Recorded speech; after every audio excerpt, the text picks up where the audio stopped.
ఈరోజు వైఎస్ఆర్ కాంగ్రెస్ పార్టీ గౌరవ అధ్యక్షురాలు శ్రీమతి విజయమ్మ గారు, వైఎస్ఆర్ కాంగ్రెస్ పార్టీ నాయకులందరూ కూడా ఇక్కడికి వచ్చి కేంద్ర ప్రభుత్వం తీసుకున్నటువంటి, కేంద్ర ప్రభుత్వం కాదు ఇప్పటి వరకు కాంగ్రెస్ వర్కింగ్ కమిటీ ఉన్నట్లుండి హడావుడిగా జూలై ఆఖరి వారంలో ఏదో కొంపలు అంటుకుపోయినట్లుగా ఆ నిర్ణయం ప్రకటించకపోతే చాలా ప్రమాదం వస్తున్నట్లుగా తెలంగాణను, హైదరాబాద్ నగరం రాజధానిగా తెలంగాణని ఇవ్వబోతున్నామని ప్రకటించారు. ఈ సమస్య చాలా రోజుల నుంచి కొనసాగుతూనే ఉంది.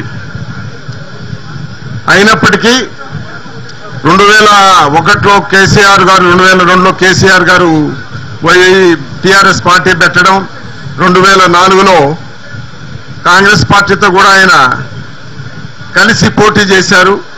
అప్పుడు సెకండ్ ఎస్ఆర్సీ అన్నారు, మరి దాన్ని అమలు పరచలేదు. మరి 2009లో ఆయన తెలుగుదేశం, సిపిఐ, సిపిఎం అందరూ కలిపి పోటీ చేశారు. 45 అసెంబ్లీ స్థానాలకి పోటీ చేస్తే 10 అసెంబ్లీ స్థానాలు గెలుచుకోవడం జరిగింది. 2 పార్లమెంట్ స్థానాలు మాత్రమే గెలుచుకోవడం జరిగింది.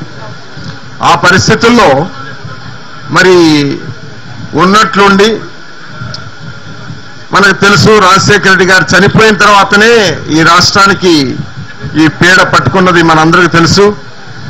రాజశేఖర రెడ్డి గారు నిజంగా జీవించి ఉంటే తెలుగు ప్రజలకి ఈ పరిస్థితి వచ్చుండేది కాదు. అదే విషయం నిన్న ప్రధానమంత్రి గారు కూడా చెప్పారు.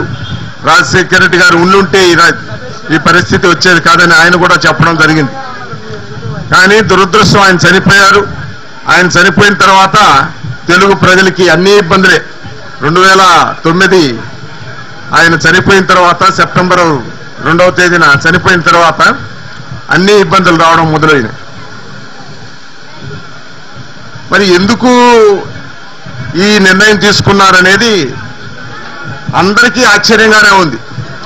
కాంగ్రెస్ పార్టీ వాళ్ళు ముఖ్యంగా కారణం ఏంటంటే, సీమాంధ్రలోనే కాదు తెలంగాణ ప్రాంతంలో కూడా జగన్మోహన్ రెడ్డి గారికి, వైఎస్ఆర్ కాంగ్రెస్ పార్టీకి ప్రజల అభిమానం చాలా గొప్పగా ఉంది. మొత్తము దాదాపు 30 నుంచి 35 పార్లమెంట్ స్థానాలు గెలుచుకునేదానికి అవకాశాలు ఉన్నాయి. తప్పనిసరిగా 180, 190 స్థానాలతోటి అక్కడ రాష్ట్రంలో కూడా ప్రభుత్వాన్ని ఏర్పరుస్తారు. ఏదైనా దీన్ని దెబ్బతీయాలనే ఉద్దేశంతో అన్నిటికీ కారణం జగన్మోహన్ రెడ్డి గారిని దెబ్బతీయడం, జగన్మోహన్ రెడ్డి గారిని ఏ విధంగా ఇబ్బంది పెట్టాలి, వైఎస్ఆర్ కాంగ్రెస్ పార్టీని ఏ విధంగా ఇబ్బంది పెట్టాలనే ఉద్దేశంతో మొదటి నుంచి చూస్తూ వచ్చారు వాళ్ళు. మన వైఎస్ఆర్ కాంగ్రెస్ పార్టీ ఏర్పడినప్పటి నుంచి కూడా వాళ్ళ ధ్యేయం అంతా అదే ధ్యేయంతో ఈరోజు ఈనాడు ఉన్నట్టుండి గత నెల 30వ తేదీన కాంగ్రెస్ వర్కింగ్ కమిటీ ఈ నిర్ణయం ప్రకటించింది. ఈ అనాలోచిత నిర్ణయం, ఈ నిర్ణయం ప్రకటించడంతోనే సీమాంధ్ర ప్రాంతంలో ప్రజా జీవితం స్తంభించిపోయింది. ప్రజలందరూ కూడా ఈరోజు గొప్ప ఆందోళనతో ఉన్నారు. అక్కడ సీమాంధ్ర నుంచి కూడా హైదరాబాద్ నగరంలో వచ్చి చాలా మంది నివాసం ఉంటున్నటువంటి పరిస్థితులు ఉన్నాయి. అందరూ తెలుగు ప్రజలందరూ కలిసి ఉండాలని కోరుకుంటున్నారు. మన రాష్ట్ర రాజధాని కాబట్టి హైదరాబాద్ నగరం చాలా గొప్పగా గత 60 సంవత్సరాలు, 57 సంవత్సరాల నుంచి కూడా మరి గొప్పగా అభివృద్ధి చెందింది. అందరూ కూడా గొప్ప గర్వంగా చెప్పుకునే రాజధాని తయారైంది. మిగతా మనం ఢిల్లీ రోజు దేశానికి రాజధాని ఎలాగో మన తెలుగు ప్రజలకి హైదరాబాద్ గర్వకారణం, రాజధాని అని చెప్పుకునే గర్వకారణంగా తయారైంది. ఆ పరిస్థితుల్లో ఉన్న ఫలంగా మరి మీరందరూ సీమాంధ్రలో వేరే రాజధాని కట్టుకోవడం చెప్పడం జరిగింది. దానికి చంద్రబాబు గారు కూడా 4 లక్షల కోట్లు ఇస్తే మేము వేరే రాజధాని కట్టుకుంటామని చెప్పడం జరిగింది. దీనికి అంతటికీ కారణం కాంగ్రెస్ కు మొదటి కారణం అయితే, చంద్రబాబు గారు తెలంగాణ విభజించడానికి అంగీకరించే ఉత్తర్వు ఇవ్వడం రెండో కారణం. నిజంగా తెలుగు ప్రజలు చంద్రబాబు గారిని క్షమించరు. ఆయన తరతరాలకు కూడా చంద్రబాబు గారి వంశాన్ని తెలుగు ప్రజలు క్షమించరు కాక క్షమించరు. సీమాంధ్రలో ముఖ్యంగా ఆయన చంద్రబాబు పేరు చెప్తేనే అసహించుకుంటున్నారు. ప్రజలందరూ హేళనగా చూస్తున్నటువంటి పరిస్థితులు ఉన్నాయి. 9 సంవత్సరాలు రాష్ట్ర ముఖ్యమంత్రిగా ఉన్నటువంటి వ్యక్తి తెలుగు ప్రజల అభిష్టం ఏంటో తెలుసుకోకుండా ఈ రోజు నిజంగా అందరూ శాపనార్థాలు పెట్టే పరిస్థితి వచ్చింది చంద్రబాబు గారి మీద. ఉన్నట్లుండి తెలంగాణ విభజనకి ఆయన కారకులయ్యారు చంద్రబాబు గారు. మరి నిజంగా పాపం చంద్రబాబు గారికి చిదంబరం గారు ఏం చెప్పారో, చంద్రబాబు గారు మహా తెలియగల్లోడని మనం అనుకుంటాం, కానీ ఆయన పెద్ద మోసగాడు. ఆ మోసగాడికి మోసగాడు తయారయ్యారు ఇక్కడ ఢిల్లీలో. వీళ్ళు చంద్రబాబు గారికి ఏం చెప్పారో, ఒక వార్త ఏంటంటే మేము తెలంగాణని విభజించడం లేదు, దానికి ఏదో అభివృద్ధి కార్యక్రమాలు చేసేదానికి ఒక ప్యాకేజీ ఇవ్వబోతున్నాం, అందుకని మీరు ఉత్తరం ఇవ్వండి, ఏం పర్వాలేదు, మీరు తెలంగాణలో కూడా ప్రజలు మిమ్మల్ని నచ్చుతారని చెప్పారట ఇక్కడ. దానికి మోసపోయి చంద్రబాబు గారు ఆయన ఉత్తరం ఇవ్వడం జరిగింది. ఆ ఉత్తరంతోనే ఇప్పుడు చంద్రబాబు గారి కొంప కొల్లేరయ్యే పరిస్థితి వచ్చింది. చాలా ప్రమాదాల్లో పడ్డారు చంద్రబాబు గారు. ఆ విధంగా నిజంగా అంత మేధావైనటువంటి చంద్రబాబు గారు మహాసముద్రాలను దాటుకొని వచ్చి మురికి కాలంలో పడ్డట్టుగా తయారైంది ఆయన పరిస్థితి. ఈనాడు ఈ ఉత్తరంతో సీమాంధ్ర ప్రజలు చంద్రబాబు గారిని ఇంకా జీవితంలో కూడా క్షమించే పరిస్థితి లేదు అని కూడా నేను మనవి చేస్తున్నాను. ఆ పరిస్థితుల్లో ఈనాడు ఈ కార్యక్రమం జరుగుతూ ఉంది. ఇప్పుడు మనం ఎటువంటి పరిస్థితుల్లో కూడా చాలా సమస్యలు ఉన్నాయి. ఇంతకుముందు మన పెద్దలందరూ కూడా చెప్పారు. హైదరాబాద్ నగర రాజధాని సమస్య, అలాగే కృష్ణా గోదావరి నీటి సమస్య, ఆస్తులు అప్పుల యొక్క సమస్య, మిగతా అన్ని సమస్యలు, వీటన్నిటికీ పరిష్కార మార్గం చెప్పే వాళ్ళు రాష్ట్రాన్ని విభజించవలసిన పరిస్థితి ఉంటుంది. కానీ నిజంగా ఒకవేళ విభజించవలసి వస్తే ఆ పరిస్థితి కాకుండా ఇప్పుడు రాష్ట్రాన్ని ఉన్న ఫలంగా ఈ సమస్యలన్నిటికీ పరిష్కార మార్గం చెప్పకుండానే మరి మేము విభజిస్తున్నామని చెప్పడం చేత, పార్లమెంట్ సభ్యుల చేత ఇక్కడ లోక్సభలో రాజ్యసభలో రాజీనామాలు చేయించి సీమాంధ్ర ఎంపీల చేత వాళ్ళ చేత పార్లమెంటును స్తంభింపజేస్తామని చెప్తున్నారు. స్తంభింపజేశారు.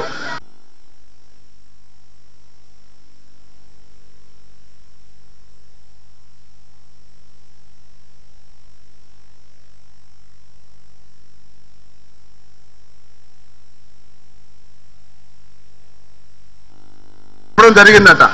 నేను రాజీనామా ఇచ్చిన తర్వాత పార్లమెంట్ లోపలికి వెళ్ళాం, సెంట్రల్ హాల్లో కూర్చున్నానే అప్ప. నిన్న ప్రధానమంత్రి గారిని కూడా కలిశాం పార్లమెంట్ లో. అంత మాత్రాన నేను పార్లమెంట్ లోక్సభకు వెళ్లి రిజిస్టర్లో సంతకం పెట్టడం మాత్రం కానే కాదు. వాళ్ళందరూ కూడా నిజంగా ఈ రోజు సీమాంధ్ర ఎంపీలందరూ కూడా కాంగ్రెస్ వాళ్ళు కానీ తెలుగుదేశం వాళ్ళు కానీ మేము అభినందిస్తున్నాం. మీరు పార్లమెంట్ లో మీరు మీ కార్యక్రమాలు మీరు చక్కగా చేస్తున్నారు, స్తంభింపజేస్తున్నారు. సమైక్యాంధ్ర కొరకు మీరు అందరూ పాటుపడుతున్నటువంటి ఎంపీలందరినీ, సీమాంధ్ర తెలుగుదేశం కాంగ్రెస్ ఎంపీలందరినీ కూడా అభినందిస్తున్నాను. మీరు మాత్రం మీరు చేస్తున్న కార్యక్రమం నిజంగానే నిర్విఘ్నంగా చేసి సమైక్యాంధ్రను కాపాడే పరిస్థితి ఉంటే మిమ్మల్ని నిజంగానే గొప్పగా అభినందిస్తాము. ఆ రోజు మీరిచ్చిన రాజీనామాను నేను నా రాజీనామాను కూడా విత్డ్రా చేసుకుందాం. ఒకవేళ మీరు సమైక్యాంధ్రని కాపాడలేకపోతే, విశాలాంధ్రని కాపాడలేకపోతే మీరిచ్చినటువంటి రాజీనామాలన్నిటికీ కట్టుబడవలసిన అవసరం ఉంటుంది. తెలుగుదేశం కాంగ్రెస్ సీమాంధ్ర ఎంపీలందరూ కూడా మీరు ఇచ్చినటువంటి రాజీనామాలకు కట్టుబడి ఉండవలసిన అవసరం ఉంటుంది. నేనిచ్చిన రాజీనామా మాత్రం తప్పనిసరిగా కట్టుబడి ఉంటాను. విశాలాంధ్రను కాపాడుకోలేని పరిస్థితిలో తప్పనిసరిగా రాజీనామాకు కట్టుబడి ఉంటాం. రాజీనామాని ఇంకా వల్ల వెనక్కి తీసుకునే పరిస్థితి ఉండదని కూడా నేను మనవి చేస్తున్నాను. ఇక చంద్రబాబు గారు కూడా మరి మీరు ఆలోచించండి. మీ పార్లమెంట్ సభ్యులు మరి దానికి నిజంగా సిద్ధమవుతున్నారా? మీ మాట కాదని వాళ్ళు రాజీనామాలు చేశారా? మీరు ఇచ్చినటువంటి ఉత్తరానికి వ్యతిరేకంగా చేశారా? అంటే మీ పార్టీలో మీ మాట కట్టుబడి ఉండే పరిస్థితి లేరా?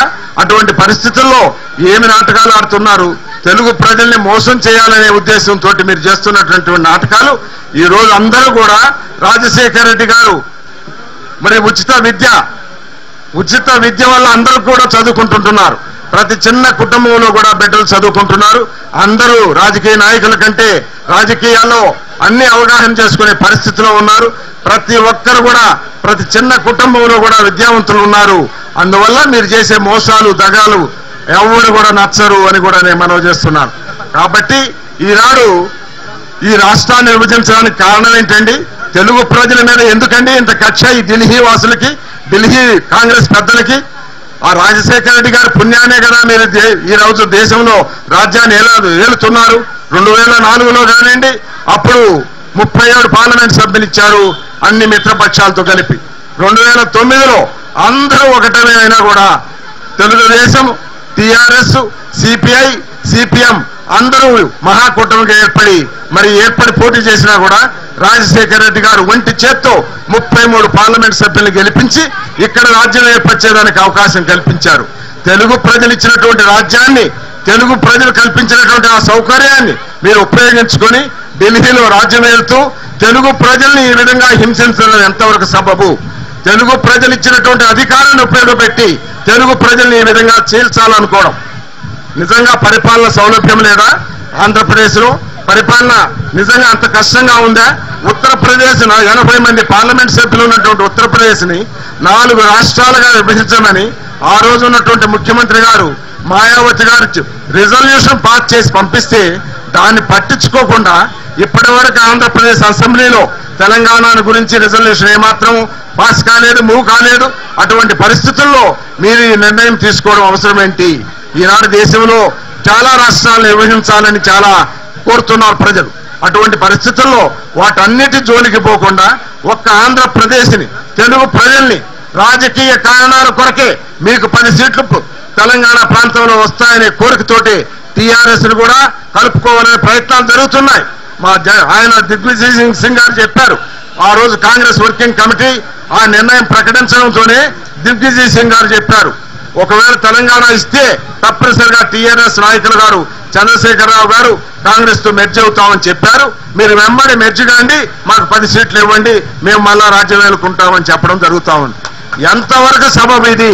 ఎంతవరకు న్యాయము? 543 పార్లమెంట్ సభ్యులు ఉన్నటువంటి లోక్సభలో ఒక్క 10 సీట్ల కొరకు ఇంత కప్పచ్చుకుపడుతున్నటువంటి అవసరమా అని కూడా నేను మనవి చేస్తున్నాను. ఒకవేళ నిజంగానే రేపు 2014లో జనరల్ ఎలక్షన్స్ జరిగినప్పుడు మీకు కాంగ్రెస్ పరిస్థితి దారుణంగా ఉంది. 206 సీట్లు కాదు కదా, 106 సీట్లు కూడా వస్తే పరిస్థితి లేని పరిస్థితులు ఏర్పడ్డాయి. ఈనాడు మీ మీద ప్రజల్లో, దేశ ప్రజల్లో ఎక్కడేని అసహ్యం ఏర్పడింది. మీరు చేస్తున్నటువంటి స్కామ్స్ అన్ని కూడా 1 కాదు, 2 కాదు, 3 కాదు, 4 కాదు. బొగ్గు కుంభకోణం, ఆదర్శ కుంభకోణం, 2G కుంభకోణం, రకరకాల కుంభకోణాల్లో మీరు చిక్కుపోయి సామాన్య ప్రజల జీవితాలను పట్టించుకోకుండా దేశ ప్రజల్ని ఏ విధంగా కాపాడాలి, వాళ్ళ జీవన ప్రమాణాలు ఏ విధంగా పెంచాలనేది మీరు ఆలోచించకుండా మీరు కావాల్సిందంతా మీకు సొమ్ము చేసుకోవడం, రాజ్యం ఏలుకోవడం.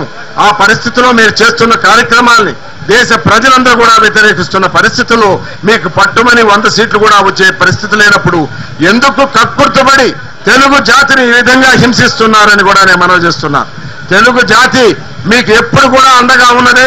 ఈనాటి నుంచి కాదు, మొదటి నుంచి కూడా కాంగ్రెస్ కి పెట్ట కోటగా ఉన్నటువంటి తెలుగు ప్రజల్ని పండిట్ నెహ్రూ కాలం నుంచి శ్రీమతి ఇందిరాగాంధీ కాలంలో, రాజీవ్ గాంధీ కాలంలో కూడా మీకు ఎక్కడైనా అండగా ఉన్నటువంటి తెలుగు ప్రజల్ని ఈ విధంగా హింసించి ఈ విధంగా మరి కష్టపెట్టడం ఎంతవరకు న్యాయము? ఈరోజు ఆ కార్యక్రమాలు, ఇటువంటి కార్యక్రమాలు చేసినందునే మా గౌరవాధ్యక్షురాలు విజయమ్మ గారు నిరాహార దీక్ష చేశారు, ఆమరణ నిరాహార దీక్ష చేశారు గుంటూరులో. 5 రోజులు పూర్తి కాకముందే ఆమెను దీక్ష భగ్నం చేయడం జరిగింది. దానికి కొనసాగింపుగా ఈనాడు జైల్లో ఉండి కూడా జగన్మోహన్ రెడ్డి గారు, వైఎస్ఆర్ కాంగ్రెస్ పార్టీ అధ్యక్షులు జైలులో ఉండి, నిర్బంధంలో ఉండి కూడా నిరాహార దీక్ష కొనసాగిస్తున్నారు. ఇప్పటికే 4 రోజులైనాయి. మరి ఇప్పటికీ ఆయన అకుంఠిత దీక్షతో మనం చూసాం.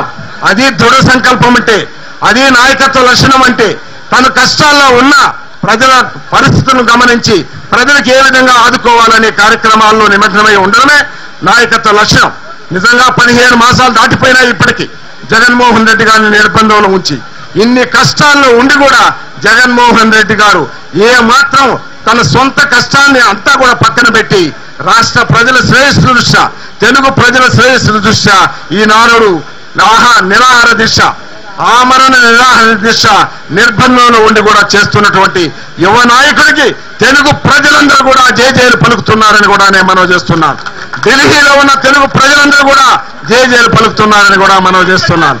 ఆ పరిస్థితుల్లో మీరు చేపట్టినటువంటి కార్యక్రమాలు, ఈ కుట్ర కుతంత్ర కార్యక్రమాలు, కాంగ్రెస్ తెలుగుదేశం కలిసి చేస్తున్నటువంటి కుట్రలు ఎటువంటి పరిస్థితుల్లో తెలుగు జాతి తిప్పి కొడుతుంది, తెలుగు జాతికి తిప్పి కొడుతుందని కూడా నేను మనవి చేస్తున్నాను.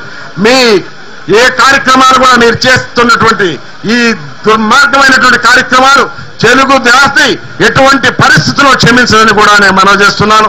ఇప్పటికైనా ఆలోచించండి. మీరు తెలుగు ప్రజల యొక్క 5 కోట్ల మంది ఉన్నారు, సీమాంధ్ర ప్రజలు 3.5 కోటి తెలంగాణ ప్రాంతంలో ఉన్నారు. అందరూ కలిసిమెలిసి జీవిస్తున్నటువంటి పరిస్థితుల్లో రాజకీయ నాయకులు రాజకీయ కారణాల కొరకు చేపట్టినటువంటి ఈ కార్యక్రమాన్ని తెలంగాణను విభజించాలనే కార్యక్రమం 69లో కానివ్వండి, ఇప్పుడు కానీ జరుగుతున్న ఈ కార్యక్రమాల్ని రాజకీయ నాయకులు నిరుద్యోగులు చేపట్టినటువంటి కార్యక్రమాల్ని ఏ పరిస్థితిలో కూడా తెలుగు జాతి మొత్తం కూడా క్షమించదని కూడా సహించదని కూడా నేను మనవి చేస్తున్నాను. ఢిల్లీ పెద్దలు కాంగ్రెస్ పెద్దలు ఇప్పటికైనా కుట్రలు కుతంత్రాలు మాని సరైన పద్ధతిలో ఆలోచించండి. తెలుగు ప్రజల యొక్క నిజంగా వాళ్ళ అభిప్రాయాలు ఏంటి, ఏ విధంగా కోరుకుంటున్నారు, ఈ సమస్యలన్నిటికీ మీరు ఏ విధంగా పరిష్కార మార్గం చెప్పగలరా? మీరు పరిష్కార మార్గం చెప్పలేని పక్షంలో తెలుగు జాతిని విభజించే హక్కు కూడా మీకు లేదని ఇప్పటికైనా పునరాలోచించవలసిందిగా కోరుతూ ఈ కార్యక్రమానికి మీరు అందరూ వచ్చినందుకు మీ అందరికీ కూడా చేతులెత్తి నమస్కరిస్తూ సెలవు తీసుకుంటున్నాను. జై